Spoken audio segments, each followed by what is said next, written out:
Hey everybody, I don't know if you can see me because I'm trying something new. So comment if you are there. I'd like to know, that you can hear me and see me and talk to me. So I see David B. Nice has joined. Welcome back, Vile Vampire. It is good to be here. It has been too long. I'm trying to bring up my comments. Bear with me. I am currently an army of one in case you didn't notice. I am streaming to you live from an undisclosed location. Not the usual. So anyway, looks like we're good to go. Glad you're here. Glad I'm here. It's been a while. I'm going to try to do some of these streams from home because then I can do them more frequently. And also, it's Sunday, in case you didn't notice. And as Vile Vampire says, winter is here. So Game of Thrones is coming back. And I'm going to need to be able to respond to that without heading into the city. Where's the gang? The gang is scattered around. Roddy's doing his comedy thing.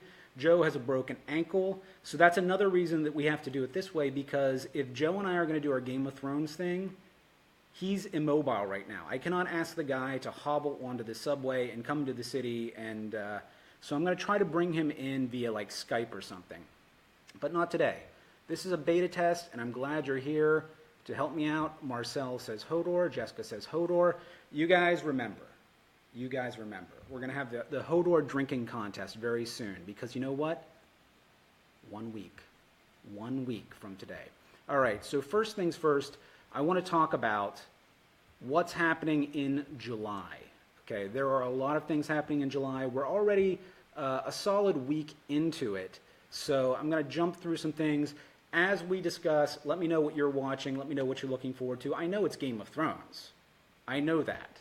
You know that. We know that. So I'm going to start with Game of Thrones. All right. So winter is basically here. And the big news this week was that the first 3 episode titles were revealed. Okay. They don't say a lot, but I'm going to tell you what they are so you can infer. All right. Dragonstone is episode 1 of season 7. The description is Jon Snow organizes the defense of the North, of course. Cersei tries to even the odds, of course. And Daenerys comes home, of course. So nothing new there, except that I have to wonder when it says Cersei evens the odds, how's she going to do that? Because basically everyone is on Team Daenerys, except for Jon Snow, who's certainly going to be on Team Daenerys soon enough. And the only one out there floating around literally is Euron, so we'll see. Probably there's going to be an alliance in episode 1, because there has to be. Cersei doesn't stand a chance. The only thing that I really didn't like about last season was that in the final episode, in the season 6 finale, it's like everything happened in the last 15 minutes so much. It's like, yo, can't you just hold off and let some of these things develop over the first few episodes of season 7? But it's like they showed the Armada with Daenerys and Varys and Olenna and the Greyjoys. It's like, come on, pace yourself, Game of Thrones, pace yourself. You know, we've got 2 short seasons left. You got to give us something to look forward to. You can't give it all to us at once. It was good. No, Niam says. It was good. It was so good. But, you know, it's like, it's better to open your presents a little at a time on Christmas, pace yourself and enjoy it, than to just rip into them all at once. And then it's all over. And that's what happened in the season finale. So anyway, that's episode 1. Episode 2 is called Stormborn. Daenerys receives an unexpected visitor. Jon faces a revolt, and Tyrion plans the conquest of Westeros. It's about time. Tyrion's going to have his moment in the sun. And then the 3rd episode, The Queen's Justice. Daenerys holds court, Cersei returns a gift, and Jaime learns from his mistakes.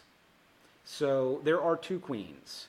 There's Daenerys and there's Cersei. And I am very, very excited to finally have a full-on evil queen in Game of Thrones. Cersei, you look great. Love the outfit. I cannot wait for you to just go full-on evil queen this season. And I hope you don't get snuffed out during episode 4. I know you make it to episode 3 from the description. I hope you make it to episode 4. And Vile Vampire, Jaime will never learn. I don't know. I think after Tommen's death and the whole explosion with the sparrows and everything, some people have to learn the hard way. So that is Game of Thrones, which you know I'm the most excited about out of all these things. But let's go through some other things that have been happening. That's a wrap.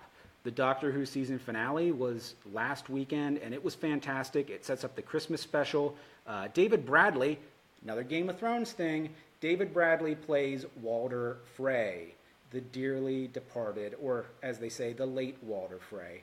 And he's going to be playing the first Doctor, William Hartnell's Doctor, in the Christmas special.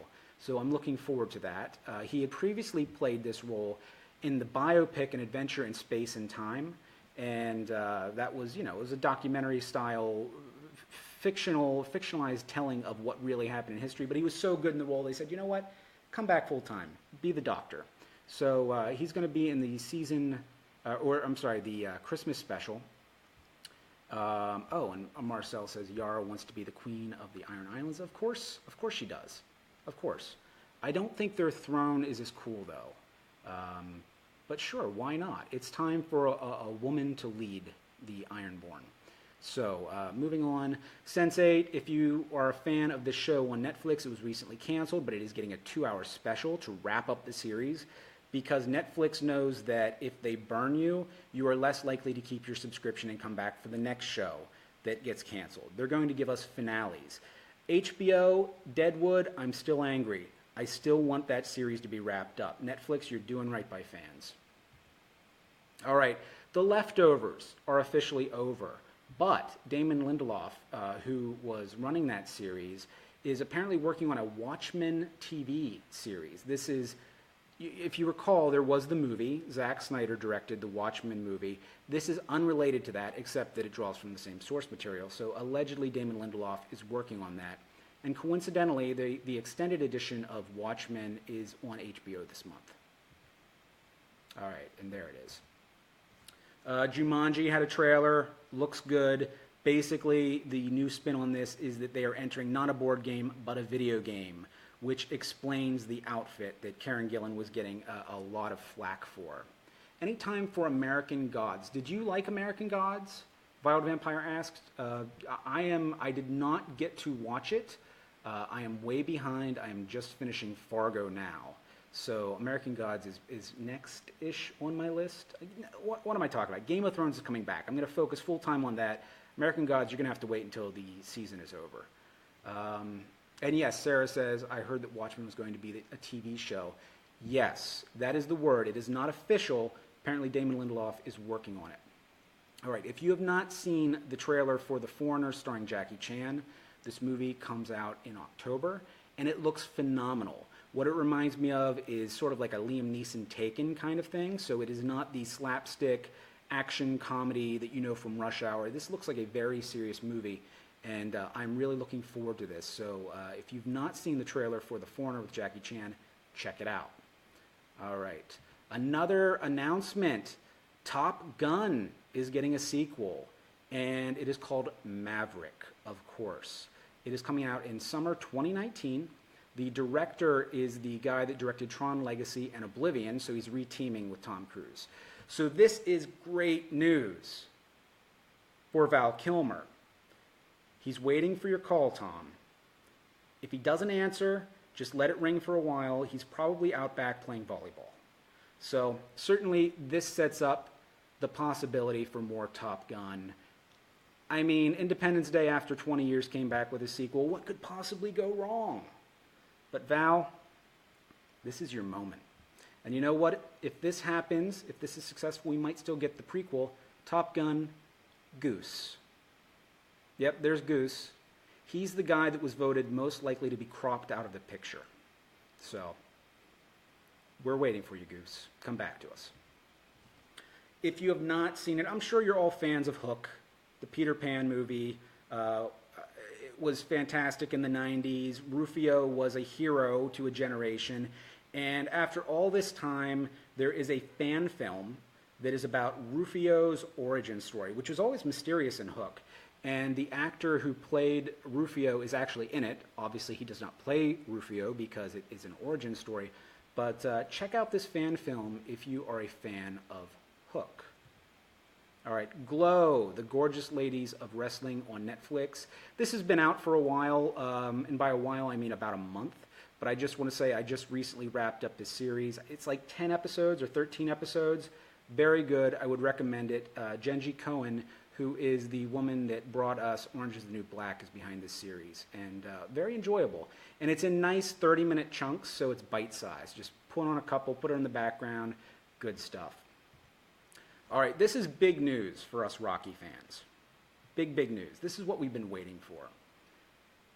Sly Stallone has been teasing that Dolph Lundgren could come back as Ivan Drago in the Creed sequel. So, if you remember Rocky IV, Ivan Drago killed Apollo Creed. And then, of course, Sylvester Stallone trains and trains and trains. There's a montage. He's running with logs or something. And then he beats Ivan Drago and USA. Well, apparently we might get a semi-rematch between an aging Ivan Drago, who still looks pretty menacing, I gotta say, and Adonis Creed. So looking forward to that. All right, so now I'm going to jump to what's in theaters, what you guys should be watching. I've been watching a ton of movies. The first one I want to recommend, this actually came out the end of last month, but Baby Driver, Edgar Wright's movie. It's got Jamie Foxx, it's got John Hamm, it's got Kevin Spacey. It is a phenomenal movie.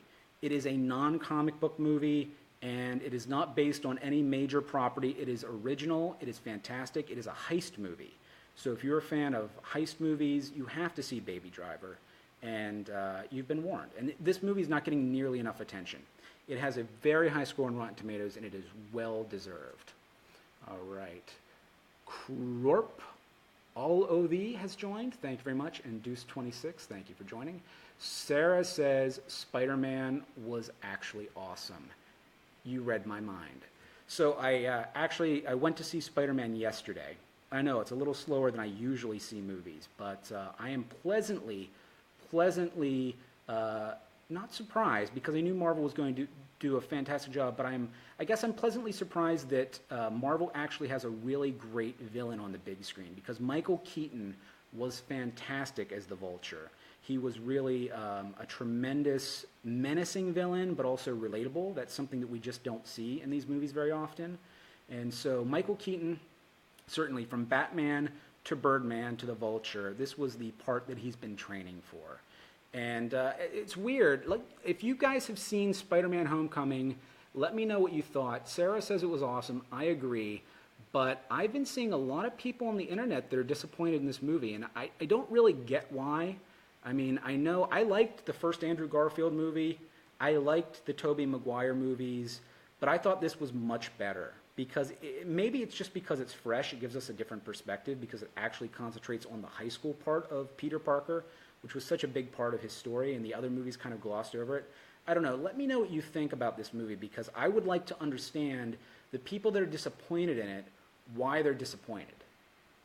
You're not wrong to be disappointed. I just want to understand, because I really enjoyed it. And Sarah saw Wonder Woman before Batman v Superman. If you recall, if you've watched this before, Sarah is the last person on Earth to see Batman v Superman and was going to see Wonder Woman first. So I asked I wanted to see what her opinion was of Batman v Superman. If you started with Wonder Woman and then watched it, Sarah, let me know. Did it make Batman v Superman a decent experience, a disappointing experience? Sorry. I'd like to know your opinion on that, because there's so few people that have not seen Batman v Superman that would have gone to see Wonder Woman. All right, so what's next? A Ghost Story. This is a movie that's coming out, actually it's out right now, but I think it's getting sort of a limited release, because it's a little bit more artsy than your average mainstream movie. And sorry, David B. Nice says, wasn't Peter Parker always in high school? In the Andrew Garfield movie and in the Tobey Maguire movie, I think he started in high school, but they just really kind of fast-forwarded through that part. It was like, let's get this guy out of high school and let's get to the web slinging. So I like the fact that Tom Holland he isn't even a senior in Spider-Man Homecoming. He's starting out, he's a sophomore, so we have potentially at least one more movie with him as a high schooler. All right, and Sarah says Wonder Woman was 10 times the movie of Batman v Superman, albeit had moments of cheese. I would agree with that assessment. It actually had a really great story. versus I feel like Batman v Superman was just a bunch of action sequences strung together. So anyway, getting back to A Ghost Story, I just want to tell you about this movie. Casey Affleck stars in it. It sounds really interesting. I just want to put it on your radar.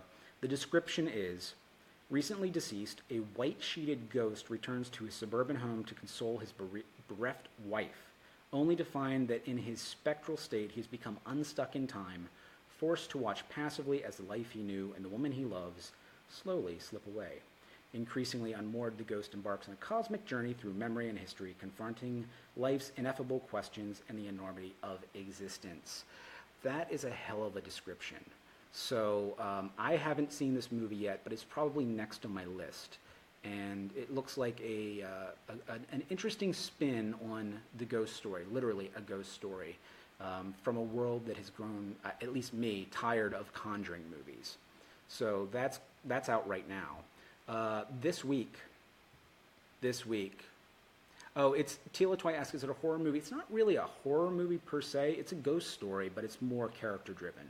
So I don't know if it'll have any jumps, but it's going to put new life into a ghost story. Pun always intended. All right, so this week, this is the next thing I've been waiting for after Spider-Man Homecoming. Hello, Wink Biono. Thanks for joining. The Planet of the Apes reboot series has been incredible. I've liked all the movies so far. This one only looks better. War for the Planet of the Apes. You know why? Because it has Woody Harrelson, and everything is better with Woody Harrelson. So Matt Reeves, who directed the last one, is back, and this looks like an intense movie. But on the 12th, that's Wednesday, Regal and AMC are having triple features. So if you're behind or you need a refresh on this Planet of the Apes series, you could go to AMC and Regal. I don't know if any other theaters are doing it, and catch all three of them in a row. And therefore, you get to see War for the Planet of the Apes a day early. I wish I could do that. I have a job. But I'll be seeing it on Thursday or Friday or Saturday, regardless, because I'm really excited for War for the Planet of the Apes. Later this month, the 21st, Dunkirk, which is the new Christopher Nolan movie, comes out. It's got Tom Hardy, Cillian Murphy, and Harry Styles for you 1D fans. So this is a war movie that looks really refreshing. Chris Nolan is the guy that, of course, brought us the Batman Dark Knight trilogy. He brought us Inception, and I believe Interstellar was the last big movie from him. So really excited to see what he can do for the war genre. All right, Valerian and the City of a Thousand Planets comes out on the 21st as well. This is from the director of The Fifth Element. So if you remember The Fifth Element fondly, he's going to do with this movie what he did with The Fifth Element with practical effects, with CGI. I recently watched The Fifth Element. There was a special screening in theaters, and I love the practical effects. I love the miniatures and the goofy costumes and everything. It was fantastic. I'm not a huge fan of CGI. It's almost always overdone, but I trust this director, and so I'm interested to see what he does with this. Sarah says Valerian seems like a straight-to-DVD. You know, the thing about it is that it's apparently it's based on a graphic novel that is huge in France, but basically unknown outside of France. And so, I don't know. I'm going to check it out just because I love the director so much. But it could be a big flop. It could be a big, expensive flop. Or it could be a really surprising breath of fresh air. I'm going to go watch it, and I'll let you know. All right, Atomic Blonde is out on the 28th. This is the movie that I've seen the trailer for probably 12 times because the trailer plays before literally every single movie I've seen for the last 2 months or at least a month and a half. It's got Charlize Theron, it's got James McAvoy, it's got John Goodman. It looks fantastic. Early buzz is great. You're going to see Atomic Blonde eventually. And you know what? Even if you don't see the movie, you're going to see the trailer so many times, it's going to be like feature length. You might as well have seen the movie. All right, for something a little different, the Emoji Movie comes out on the 28th as well. And the reason you should be excited about this is the cast. TJ Miller from Silicon Valley, James Corden, and Maya Rudolph are joined by Patrick Stewart as Poop. You know, they said that Professor X was the part that Patrick Stewart was born to play. But I think that this might end up being the part. Sir Poop to you. Okay, an inconvenient sequel comes out also on the 28th. Completely different from the Emoji Movie. This is the follow-up to Al Gore's Inconvenient Truth movie about climate change. I actually saw an early screening of this. It was right after Donald Trump decided we were going to leave the Paris Accords, and so they rushed this out to screenings here in the city, and I checked it out. But it was funny because it ends on a hopeful note, and they basically told us they're going to have to go back and re-edit it now because of what happened. So it's going to be a bit of a downer, but it was a very interesting movie. If you're into politics and science and climate change, you're going to check this out. All right, this is streaming. Now we're talking about what's available to stream this month. I'm just going to be really quick with this. Rescue Dawn comes out. It's a Werner Herzog movie. Christian Bale, Steve Zahn. Really flew under the radar when it came out. Fantastic. I'm a big Werner Herzog fan, so check that out on Amazon. Rosemary's Baby, talking about a real horror movie. Again, The Conjurings, the Annabelles, the Paranormal Activity, all that, fine. If you're into those movies, Saw, whatever, to me, a horror movie is Rosemary's Baby, and that's the kind of horror movie I want to see. All right, E.T., it's on Netflix. You know, dust it off and invite your nephew or your kid or someone, because I feel like there's a generation that has not been exposed to E.T. like everyone since 1982 has. So that is now on Netflix. Braveheart is on Amazon. I'm going to have to tell my friend Roddy because it's a fact that all Scottish people love Braveheart. I think they kick you out of the country if you don't. The Matrix, Reloaded and Revolutions are on Amazon. Otherwise known as the two Matrix movies you shouldn't watch. But hey, Amazon's got them. And fun fact, I still haven't seen Revolutions because I thought that Reloaded was garbage. The Star Trek movies, 1 through 9, are on both Amazon and Hulu. So again, it's funny because the 10th movie, Nemesis, is actually not there. So it's 1 through 9. And Nemesis is the one that broke the rule that you should only watch the even-numbered Star Trek movies. So this holds true. 1 through 9, start with Wrath of Khan, watch the next one, Voyage Home, watch The Undiscovered Country, and watch First Contact, and you're good. Roadhouse, because everyone needs a little Swayze in their life. Titanic, that is also available. That's on Netflix.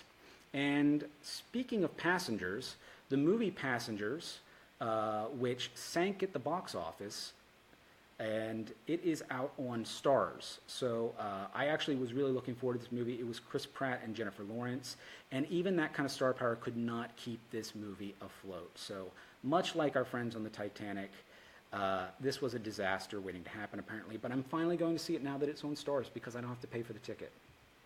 All right, Rogue One. Now, this was a ticket worth paying for twice. This is a Star Wars story. It is hitting Netflix on the 18th.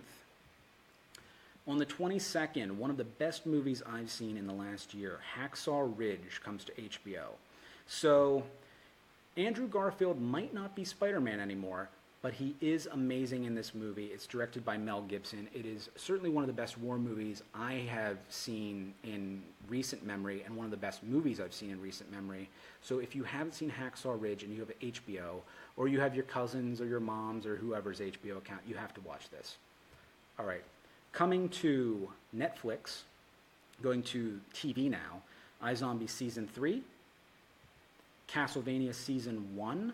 This is the anime-style adaptation of the well-regarded video game series that started way back on Nintendo, went through PlayStation. It is on Netflix now, and it is R-rated. And I watched the first couple episodes, and I actually really enjoyed it. I'm not an anime guy. I'm just not into it.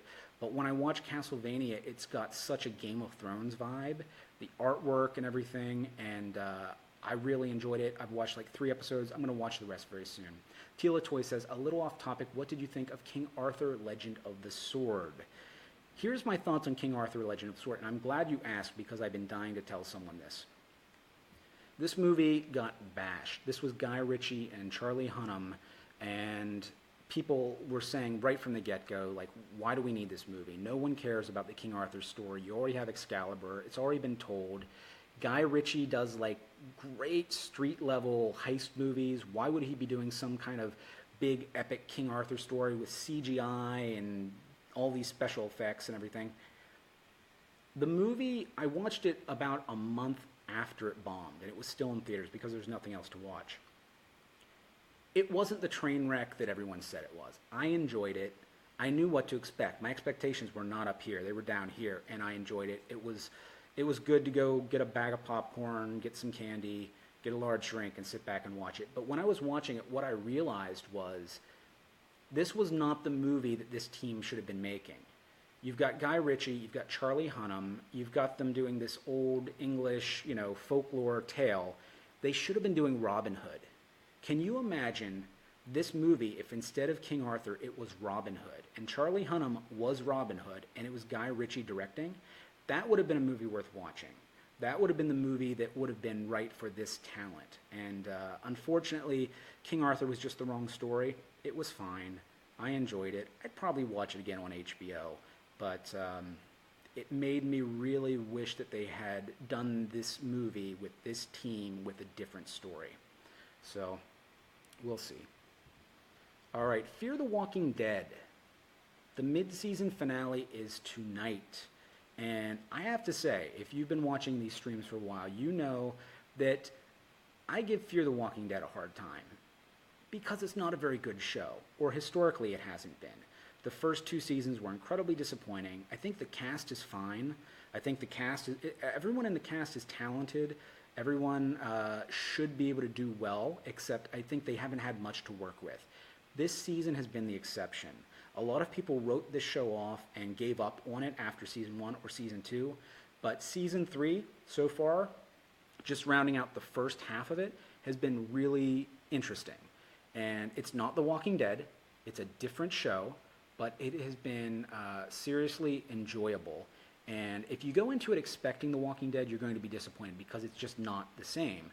But to give us a different perspective on what happens in this apocalypse, right? What's happening in this world with different perspectives and different groups of people, this has actually been pretty good. And let's see, Sarah says, still haven't been able to give Fear the Walking Dead another chance. I think you could start season 3 and not be disappointed. You just have to go into it knowing it's not The Walking Dead proper. Tila Toy says the first episode of the season was good, but it's slowing down for me. Yeah, I thought the first episode was really good. There's a twist I don't want to reveal in the first episode. There's a major character change, and that was disappointing to me because I liked that character and I wanted to see more of that going forward. But I understand why that change occurred. And it's been good ever since. And so this is the last season with this showrunner. The guy who's running the show currently is the one that did season 2 and season 1 as well. And this is his last season. So next season, and Fear the Walking Dead has been renewed for season 4. Next season, it will be under a different creative control. And I think that what I've seen so far, if they don't screw it up in the back half of this season, what I've seen so far from this show means that the guy that comes in to take over is going to have a decent foundation to work with. And so I like Frank Delane. He plays Nick. Fun fact, he's Stephen Delane's son. Stephen Delane played Stannis Baratheon in Game of Thrones. So there's that. There's a semi-Game of Thrones and Walking Dead connection. And by the way, Frank Delane also played young Voldemort in Harry Potter. So we're bringing Harry Potter into the mix. Can we just get some Star Wars and some Lord of the Rings going? So he's the guy that's known as the one that looks like a young Johnny Depp. So he's really good. He's really good, and I'm glad they're finally giving him something more to work with. So this season, mid-season finale is tonight. It's 2 episodes. And so if you haven't watched this show yet this season, whether you've never watched this show before or you've given up on it, I would recommend you give it another try. Until I watch the episodes tonight, and if they're disappointing, I will change my mind and give you other advice. So that's Fear the Walking Dead. Good for you, Fear the Walking Dead. Good for you. All right, Mr. Robot, Season 2 is now on Amazon. Season 3 comes out in October. And B.D. Wong, who played Dr. Wu in Jurassic Park and also played Hugo Strange in Gotham, is being promoted to a series regular. And Bobby Cannavale is actually joining the show as well. If you remember Vinyl, for its one glorious season, Bobby Cannavale was the star, and he was also one of the best characters in Boardwalk Empire, who did not last nearly long enough because he was the highlight of the show while he was on it. But he's joining the show, so I'm really excited about that. So Mr. Robot Season 2 is on Amazon. I'm assuming Season 1 is also on Amazon. You should watch them. Season 1 is really great. Season 2 is good. Season 3, I hope it's great again. All right, now the moment you've all been waiting for. This is the last one. But we're going to start strong. We're going to end strong. Because winter is coming. We all know that Game of Thrones returns in 1 week. It comes back on the 16th on HBO. So, if you canceled your subscription after Season 6, time to renew or borrow someone's password. Hodor, Sarah, Hodor. We already talked about it at the beginning, but if you're just joining, let's do a quick recap. Season 6, the season finale. Basically, a season's worth of development happens in the last 15 minutes. Where are we? Okay, if you are behind on Game of Thrones, don't watch because I'm going to quickly recap some things. But otherwise, we're all fans here, so we all know what's happening. The night is dark and full of terrors. You are correct. You are correct, and that's just the way we like it. All right, so what happened? Arya finally got over the stupid no one storyline and took revenge on Walder Frey. Delicious, delicious revenge. They say it's a dish best served cold, but I don't know if that was warm or cold, but it did look delicious. So Arya is back in the mainland and hopefully getting hooked up with her wolf pack and Jon Snow and all that. Sansa and Littlefinger have a thing going on where Littlefinger's whispering in her ear that she should be in charge, not Jon Snow. Jon Snow is the new King of the North. Long live the King of the North. Sarah, Arya finally learned to cook. Yes, took her long enough. One of those skills that she was working on over the course of a season, a boring season of going nowhere. What else happened? The Greyjoys, Yara and Theon, sailed their fleet to Daenerys, met up. Let's see, the Tyrells. Olenna Tyrell is all that's left. Marjorie is gone. And Loras is gone. He went on to a better place, if you consider Iron Fist on Netflix a better place. And so now she's joined up with Daenerys. And let's see, Tyrion's there and Varys is there. Everyone's Team Daenerys, except for Jon Snow and the Northerners, who are probably going to join in like an episode or two. And Cersei is the evil queen. Tommen is gone and Cersei's in charge. And she has an awesome costume. So I'm excited about Game of Thrones. And you know what? I'm excited for Gendry. So, and Sarah says, Queen of Thorns plotting with the Sand Snakes. I'm not excited for the Sand Snakes. But it makes sense. They need to bring some more characters in. They have to wrap up all these storylines. And speaking of wrapping up storylines, Gendry. Where you been? Gendry? Our friends in Ireland, Niam, I'm looking at you, and some other spies have been saying that that this actor has been spotted around the set. So I'm waiting. Sarah says, have you heard the latest Gendry theory? No. Tell me what the latest Gendry theory is. And I'm sorry, Mr. Name, will Jaime turn on his sister this season? Everybody else has turned against Cersei. Why not? It feels like my complaint with this show, my complaint going into season 7, and hopefully it's unfounded, is just that in the game of chess, it feels like we do have 2 seasons left. We have a shortened season 7, we have a shortened season 8. But in the game of chess, it feels like Cersei is on one side of the board and everyone else is on the other side of the board, and Cersei's down to like 2 pieces. It's her and the mountain. And then everyone else is on this other side, and it just feels to me like I'm a little disappointed that the way they wrapped up season 6, they put the pieces on the board that way, because it just feels like Cersei doesn't have a chance. And we do have 2 seasons left, so something has to happen. And if it's not these different factions fighting each other, then I guess it's just going to be everyone wiping out Cersei and then fighting the Night's King. I don't know, but it just feels like they should have paced themselves a little better. Sarah says that the Gendry theory is that Gendry is Cersei's baby with Robert Baratheon. I have not heard that theory, but that would be, I think, a huge departure from the books.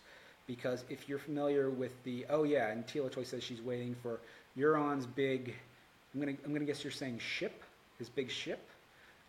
Yes, Euron is the other player that's out there. He's certainly going to team up with Cersei because he's not going to team up with Team Greyjoy, Yara, and Theon with Daenerys. But if you're familiar with the books, Gendry is actually kind of an amalgamation of characters. There's Gendry in the books, but then there's this other character that's another one of King Robert's bastards. And he's the one that ends up meeting up with Stannis, and Melisandre uses him to create the Smoke Baby. And so in the TV show, they didn't introduce two characters. They just kind of combined those stories into one. And since the show is now so much farther ahead, and will continue to be farther ahead than the books, they're going to take liberties. So I like that theory because it's interesting. I like that theory because it's unexpected. And I like that theory because as it branches off from the books, it's going to give us two different Game of Thrones stories to enjoy. Because if you enjoy the show, it's going to be over soon enough, but you can still look forward to the books, and you're going to get similar but slightly different stories. It's kind of like the Walking Dead comics versus the TV show. I'm glad that the TV show is a little different than the comics. They mimic some of the big moments, but for the most part, if you want more Walking Dead in your life, you have two different flavors to choose from. So, Sarah says, I think one season will be war on Cersei, and the last will be war against the White Walkers. That makes perfect sense. And I guess with shortened seasons, surely Cersei can hold out for 7 episodes, you think? I don't know. The odds just seem stacked so much against her. So, and Sarah says because she talks about her black-haired baby with Robert, I think the theory goes she was so disgusted by having Robert's baby that she gave him away. That makes sense. It's just going to take a little bit of tweaking to the story because obviously the early seasons did not build towards that.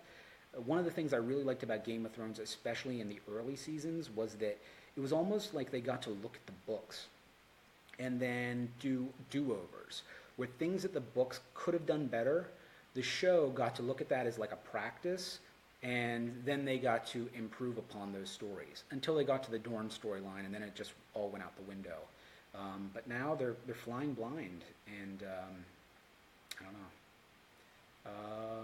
Violet Vampire, I'm glad that Arya will have a good outing. It's about time that Arya came back and does something interesting. She's such a great actress, Maisie Williams, and this No One storyline was just so boring. It was so frustrating because I know she's great and I want to see her do great things. And even Jack and Hagar, he was so cool whenever we first met him, and the whole Bravos thing was just a drag. All right, so anyway, I'm going to end on that note, but Game of Thrones comes back in 1 week. I'm going to try to get Joe on here. We're going to try to do your Hodor drinking game. He's not going to be in good shape by the end. It's going to be really funny. And he's got a broken ankle, so we're going to have to do some kind of Skype magic. And this was a successful test. I'm glad you guys watched this because it proves that I can actually stream outside of the comfort of a studio. And maybe we'll do some on Sundays. Why not? If I have any energy after watching Game of Thrones and it just beats it all out of me, then maybe we'll jump on here and we'll talk about it. But I know our friends in the UK are usually waiting until the next day, so we have to keep that in mind. We have to be sensitive. They're 5 hours ahead of us. All right, everyone. Now let's see if I can end this stream. So thank you very much. This has been Essential TV, Violet Vampire. I'm glad you're back. I'm glad to be back, but I'm glad that you're back most of all. Tila Toy, hold the door. Hold it till next week, and we'll be back. All right, thanks, guys. I'm going to try to end this stream somehow. If I don't disappear, I haven't figured it out.